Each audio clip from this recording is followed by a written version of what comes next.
Hey, we're back from the Mookite video, and I said I was going to do a pressure flaking video, or at least go over a little pressure flaking.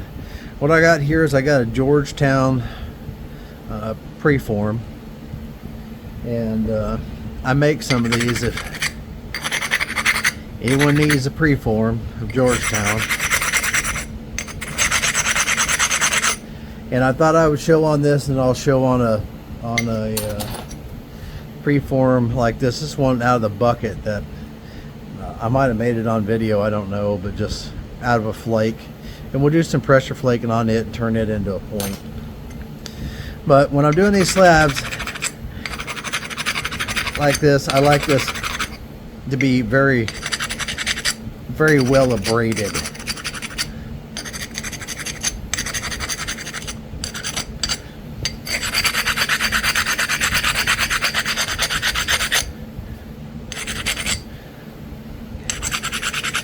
I don't want to be sliding off if I can avoid it.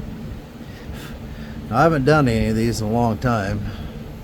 We'll see how this goes.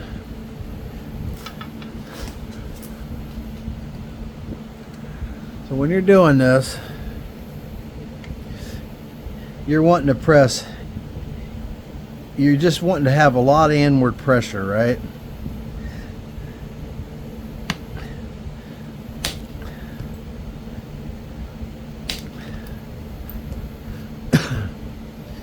Stuff shiny. So I got my issue stick.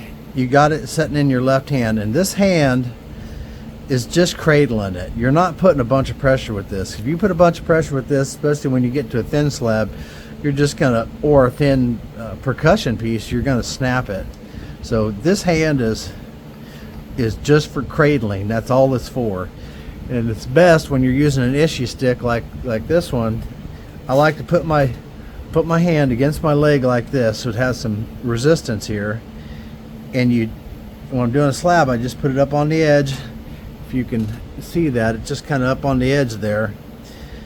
And you're pressing in and down. And I don't know if you could see that pressure building on that issue stick, the bending, or not, but it had a pretty good bend to it. And I do, especially when I'm doing slabs, I like a slotted pad. And try to spread your flakes apart. So you can see how far that flew in there. And if your flake terminates, especially on a slab, if your flake terminates right here, and or you have a short flake like this, you need to try and clean that short flake up, because the chances are your next flake is probably not going to go any further than your last. Whatever the physics of that is, that seems to be how it works.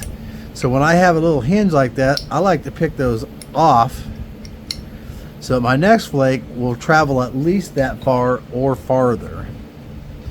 But when you're first starting, just cradle this in your hand like this. Give your flake a little bit of space, and I like to give it a little space, like 1/4 inch or so, something like that, 3/8. And then if you have to come back in the middle, you can, in case you don't clear it off. And you're just pressing, you're using your leg with the issue stick, and you're got it locked in underneath your arm, and it's against your body. You're holding it here, and your leg is pressing in, so you're using your other opposite leg for pressure, but you're up on the edge, pressing in, and then the little flake comes flying off. See, that one went a little bit short.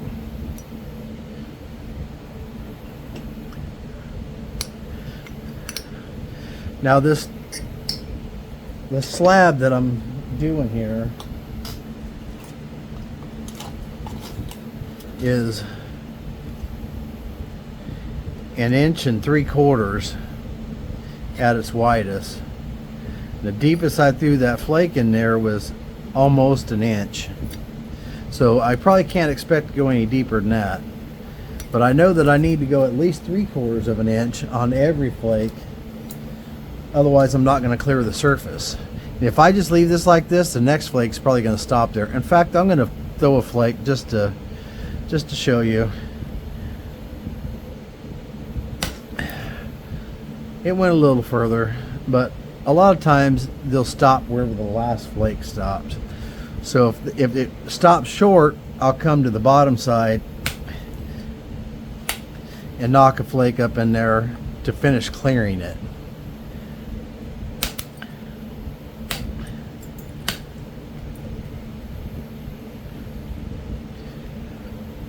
If I was a little more practiced, I wouldn't be getting these, because I could control my flakes to only go as deep as I wanted them to get, because that's from them colliding into each other there. And most of that I pick off, but that's why you get those on a slab.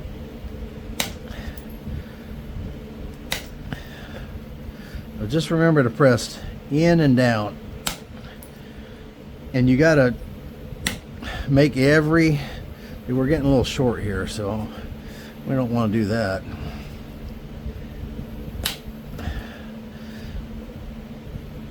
We are short. Doggone it. It's been a while since I worked a slab.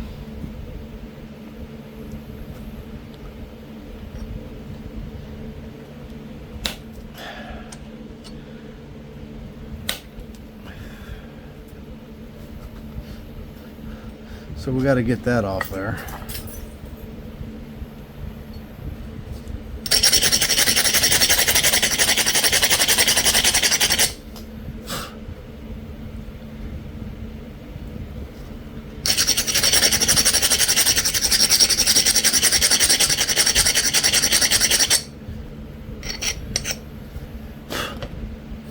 All right, let's try and get that off there. I ground those like that because these deltas, they actually have a dip like that, the way they break off. So if you grind them like that, you can bring them down and try to get them level, so you can try and get a flake in there to clear that. But it's obviously easier to not get that in the first place. And the second pass might clear that off there, but I wasn't really willing to chance it. And like I said, I'm a bit rusty at doing slabs, obviously. When I was doing a lot of slabs, I could completely control this coming together here by the pressure I was doing. I was lapping an awful lot of slabs though, but the second pass is going to come over this again, but I don't want to leave anything undone. And it helps to keep your tip pointed. If it starts getting too dull, the duller it is, the bolder flakes it'll take, but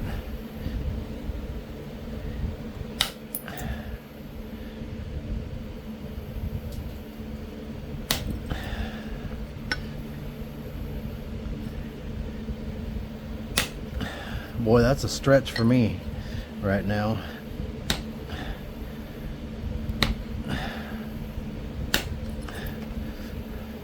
Now that's a stretch to get across that. That normally isn't a problem. I guess I need to nap some slabs again just to get just to practice up a bit.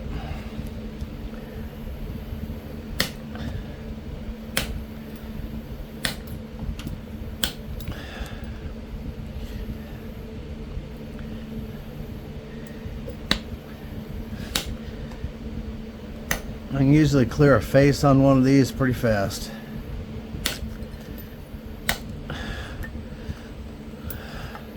And usually pretty clean. Yeah, like you believe that, right?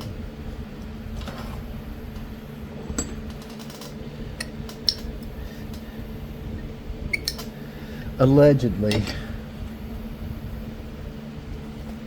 Anyways.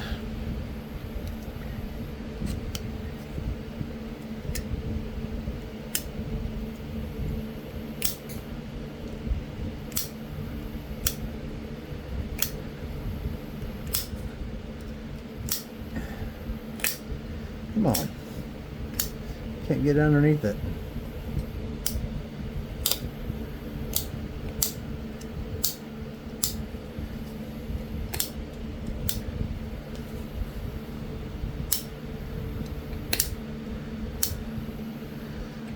anyhow,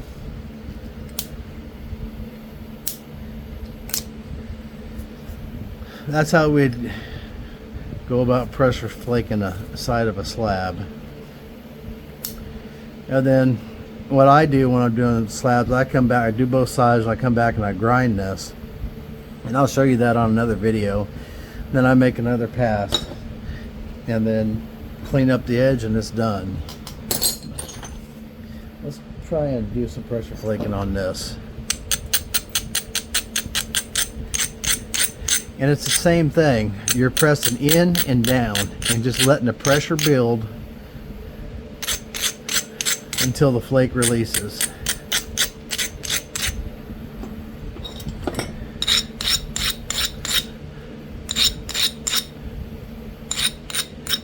But I don't think it's terrible. You know, I just found my little pad. Nice.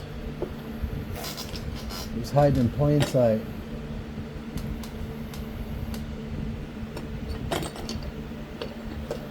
I don't think it's bad to start on slabs because it's all pressure flaking. So there's nothing wrong with working slabs at all, and it has no choice but to improve your pressure flaking. So whether or not you're pressure flaking or anything else, you want your platform to be below center. So this is below center, and it's kind of smooth on this side. It's got a big where a flake came off, and you're just pressing in and down, in and down. And I'm not as high up on this as I was a slab. I'm just more or less right on the edge. And every one of them, you're just pressing in and down. That's all you're doing, over and over and over again,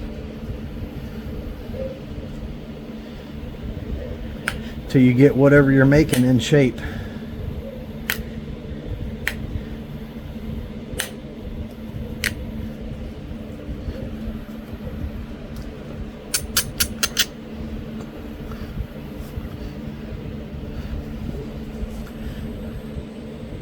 In and down, in and down.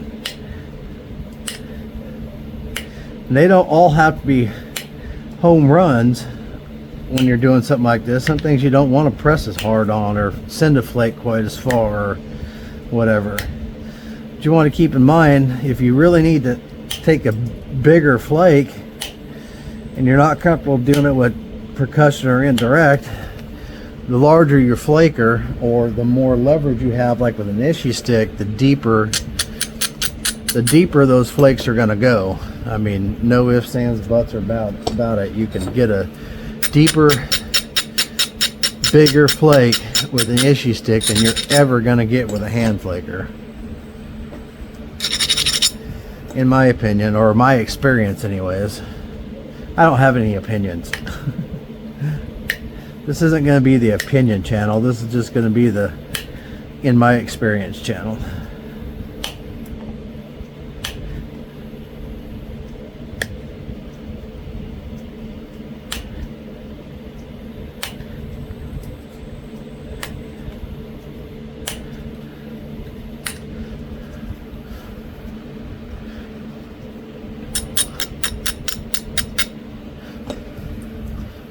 This is a pretty good example of them little bi-faced flakes that I make and are in them buckets. That are, a lot of them you can just pressure flake and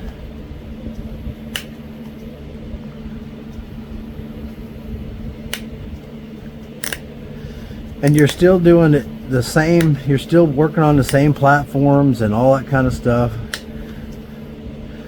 Just pushing off on the low deltas.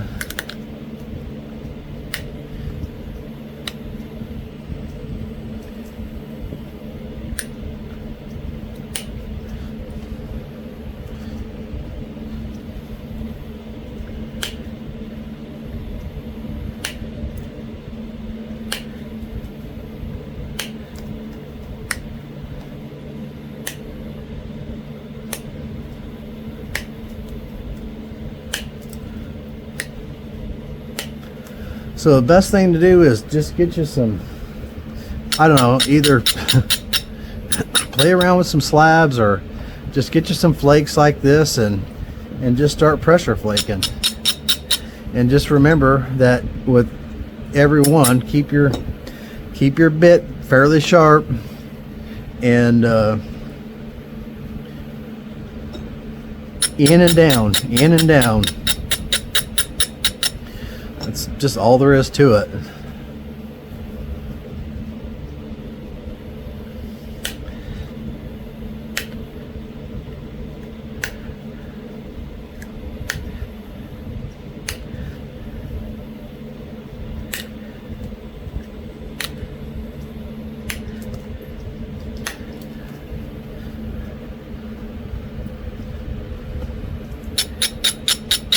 You don't have to be the head cashier at the Piggly Wiggly to figure out pressure flaking. It just takes doing it and doing some practice.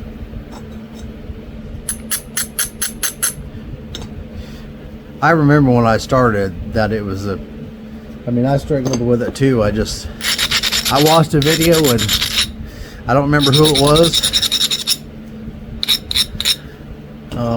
on YouTube, and I remember them talking about in and down, in and down, in and down, referring to the pressure. And I remember just going out and going in and down, in and down, in and down for weeks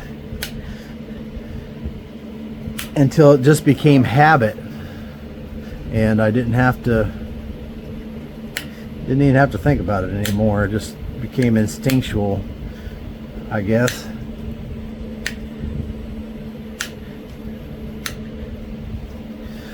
I don't know.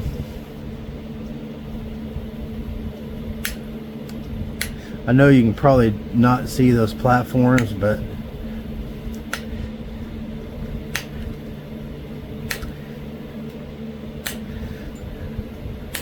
so here is actually kind of a thick edge for some reason or another. So that's about it.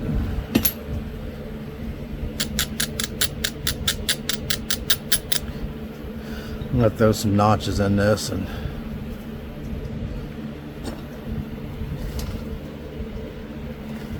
call it a little arrowhead.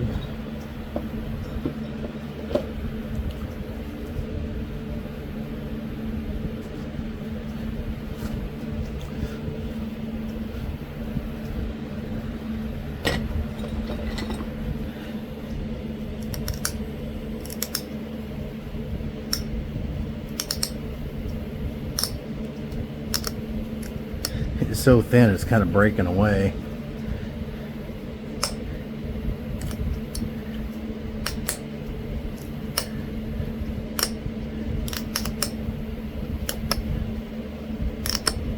Broke out way bigger than I would have wanted it to, but it's just really thin.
Let's see. I'm gonna do something a little different with the base on this one. Sorry, I'm not talking much. It's early in the morning still, and I'm not with it. I was trying to also think about better ways I can explain pressure flaking, and I don't know how I really can, other than use the same platforms that you use normally. Or a lot of times when you're pressure flaking, you just have a continuous edge because you've created that, because your edge is already fairly straight. Just spread your flakes out some, as much as you can. That's going to help keep your pressure flaking cleaner by spreading the flakes out. And in and down. Just keep repeating to yourself, in and down, in and down, in and down, in and down.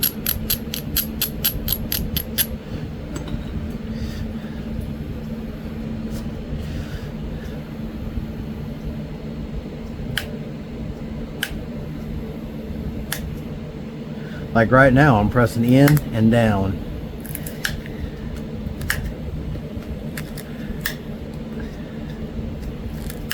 And I was putting a lot of inward pressure. You see how far those shot up in there, and it didn't look like I was pressing that hard, but I was just pushing in just to shoot those up in there. Hopefully you can see that. You can see how far those came up in there.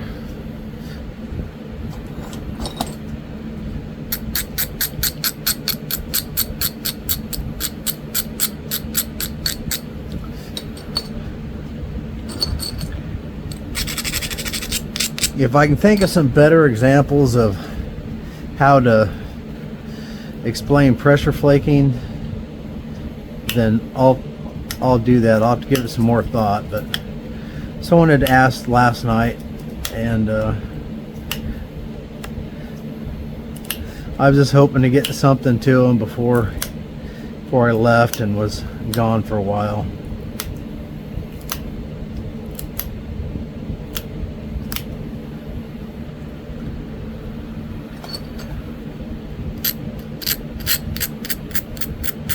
Hey, you know what it looks like? Looks a little bit like them little spaceship things on that video game that goes back and forth and you're shooting Galaga or I don't even remember what it was. Back in the arcade days.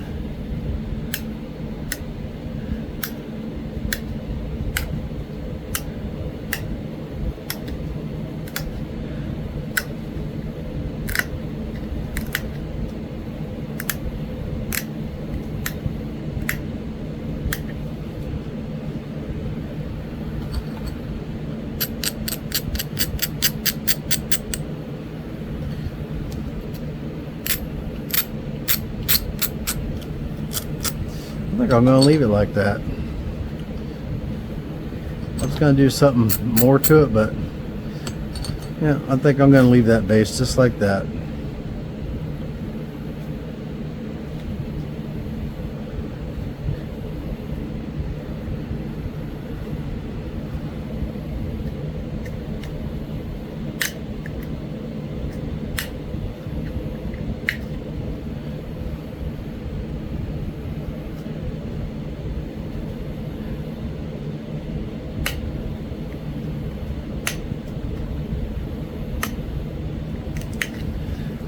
Notch it just a hair deeper.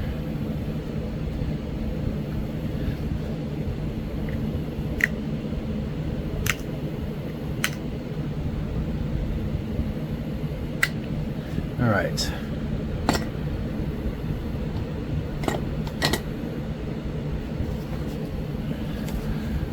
Hopefully I was in frame for all that. So we're just gonna work on this edge a little bit.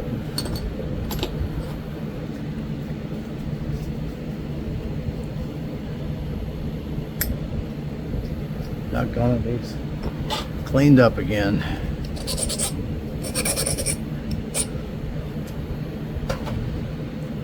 All right, can you see? I think so.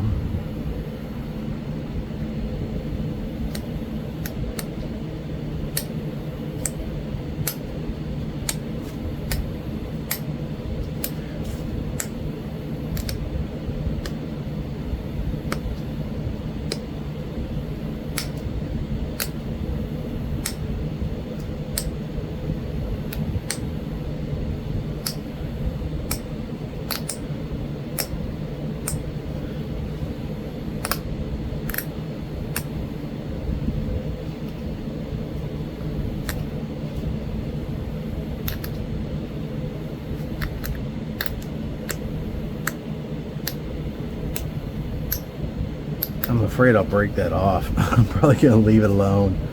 I don't know what I'm thinking there. I like to put little serrations on them, but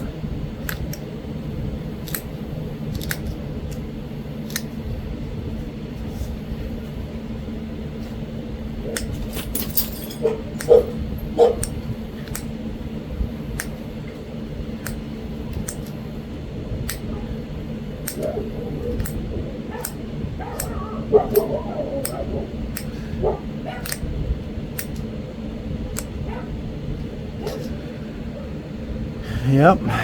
So we got a little point anyways out of this deal.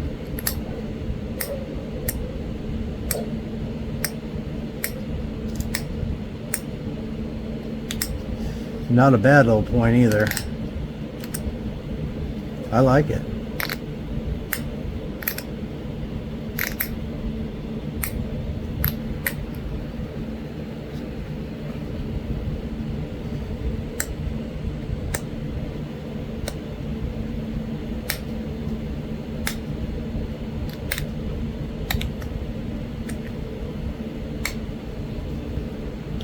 Yep, I like it. Ain't nothing wrong with that.